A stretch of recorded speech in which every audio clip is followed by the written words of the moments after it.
من سەرەتای ناسینی مامۆستا برای مەحمەد ئێمە ڕۆشنبیرانی باشووری کوردستان ئەو زەمانە پەنجاکان و دوای پەنجاکان لە ڕێگەی گۆڤاری گەلاوێژ و لە ڕێگەی نووسینەکانی مامۆستا برای مەحمە و لە ڕێگەی چیرۆکەکانی مامۆستا برای مەحمەد وەکو ئەدیبێکی گەورە و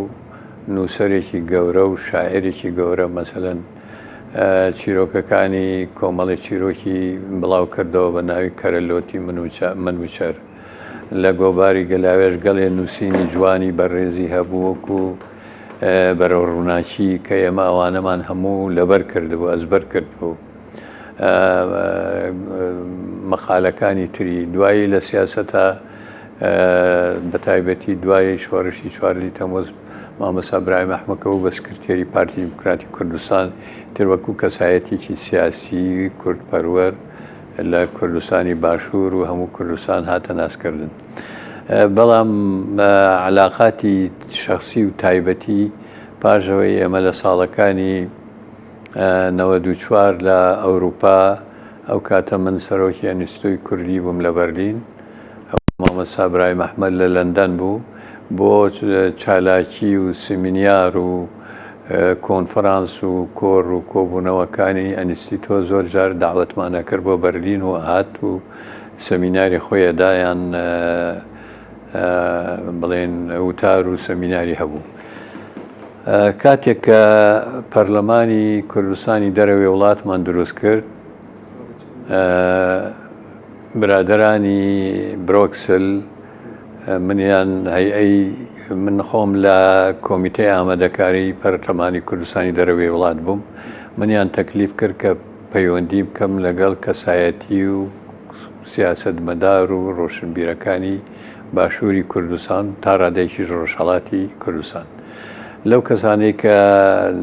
ناوەکانی هات مامۆستا برای مەحمەد بوو، دکتۆر مەحموود عوسمان بوو، دکتۆر نووری تاڵەبانی بوو، چەند کەسایەتێکی ترکە لە ئەوروپا ژیان. بۆ ئەو مەبەستە من سەفەرێکی لەندەنم کرد، چوومە ماڵی مامۆستا برای مەحمەد، لەوێ لەگەڵ برادێکم لەگەڵ بوو کە لە ئەنیستیتۆ کاریە کرد، حسەین کەرتاڵ کە ئێستش لە بەرلینە. چوینە ماڵی مامۆستا برای مەحمەد، داوامان لێ کرد کە سەردانێکمان بکە بۆ برۆکسل و حەزەکەین بەشداریمان بکە لە کار و چالەکیەکانی پەرلەمانی کوردستانی دەرەوەی وڵات بەکەردەوە. بۆ ئەو مەبەستە چوومە خزمەتی بۆ ماڵەوە و لەوێ ئەوەیشی کە لە یادم بێ گەلاوێژخانی خێزانی دانیشتبوون و یەک دوانێ لە کچەکانی نازانم کامیان بوون بەخوا بەڕاستی. ئیتر چەند سەعاتێک لەگەڵی مام لە قسەکردنەکە من پێش ئەو باسی بەڕێز ئۆجەلانی کرد، وتی دیوتە وتم بەڵێ، لەگەڵی ژیاوی وتم بەڵێ، ماوەیەک چەند جارێک چوون بۆ بێخاع و جاریوا بۆ 10 ڕۆژ 15 ڕۆژ هەر بە تایبەتی لە خزمەتی سەرۆک ئاپۆوا بووم. وتی چییە بەرامبەریتم؟ منیش ڕای خۆم پێوت بەڕاستی کە وەکو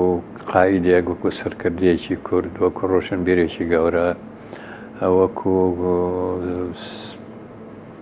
سەرکردەیەکی شۆڕش لە باکووری کوردستان، ئەمانە ڕای خۆم پێوت. چەند سەعاتێک مناقەشەی لەگەڵ کردمی سێژ لە یادمە. وتی شەخسیەتی تایبەتی عەبدوڵڵا ئۆجەلان چۆنە؟ منیش ئەوەی کە پێویست بوو بەوی بڵێم بۆم باس کرد. وتی ڕێگێکی عەسەبی و دەمارگیری تایە؟ وتم بەڵێ. وتی دا ئەوە حتمەن شتێکەکە بۆ کورد. ئەنجا وتم جا من پێشنیارەکەم سەردانێکی بکەی. وتی ئاخر چۆنە گەماوێ من بەم تەمەنەوە و ئاوا و وتم ئێمە توانین تۆ بنێرین بۆ لەبنان، لە وتێلێک دابەزی تا ئەوێ ئیتر ئەوە احتیادیە، لە وتێلەکە دابەزی تر ئەوانیان ئەدبەن و تۆ ئەگەیەنە لای بەڕێز ئۆجەلا وەختە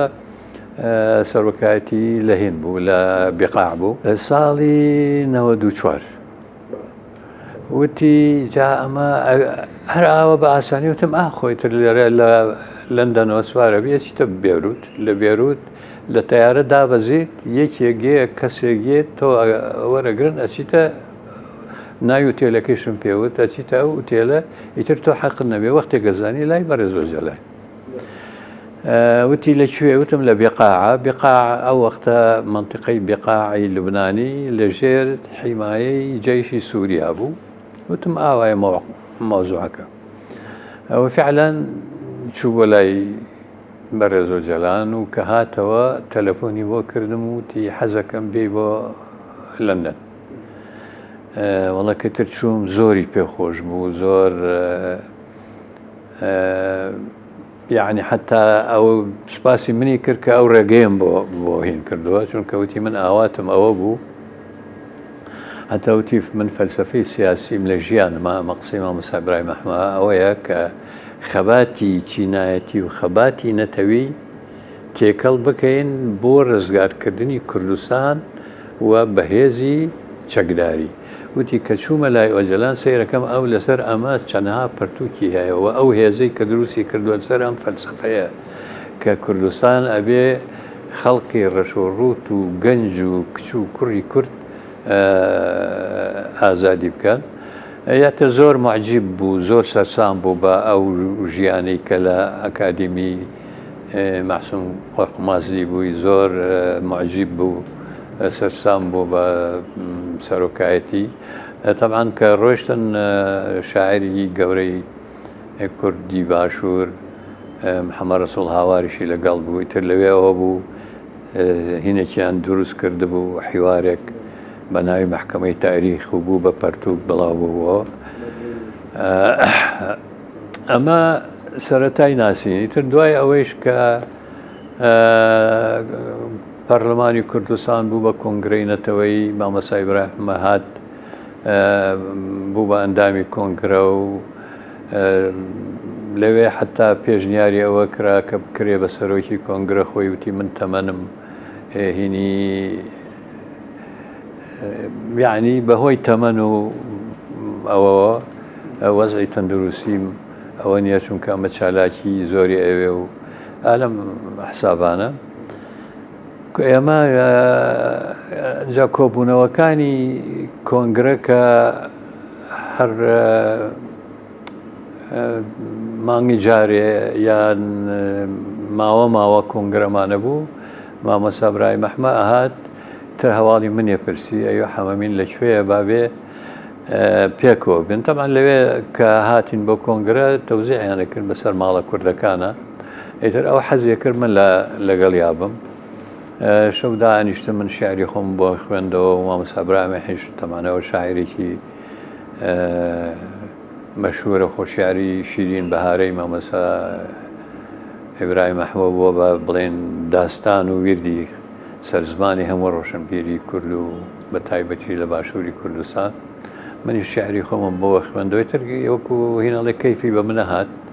من لە خزمەتیا بووم لەگەڵیا بووم ئەو چەند ڕۆژانەی کە لە دەرەوە بووین یان کە هات بۆ بەرلین یان لە هەر کۆڕ و کۆبوونەوەیەکمان بکردایە لە هەر وڵاتێک چونکە کۆنگرەی نەتەوەی یا پەرلەمانی دەرەوەی وڵات هەر کۆبوونەوەیەکی لە وڵاتێکە کەروکو لە مەسەلەن کۆبوونەوەمان لە ئیتالیا کرد کۆبوونەوە لە رووسیا کۆبوونەوە لە هۆڵەندا کۆبوونەوە لە سوید کەسایەتێکی متەوازە و خاکی بوو کەسایەتێکی ڕۆشنبیر بوو کەسایەتێکی خۆی لە تەسەڕوفات و بڵێم سیاسەتی خۆی بە چەپ حسابە کرد لە بەرەی زۆربەی گەل ئەمانە کەسایەتی ئەوە بوو کەسایەتی جەناوی مامۆستا ئیبراهیم ئەحمە بوو کەسێکی عینادیش بوو یعنی کە شتێکی بیویستایە بیکە حتا ئەخیر هەوڵیەدا کە عینادی و دیفاعی لە ئەفکار و ڕێی خۆیە کرد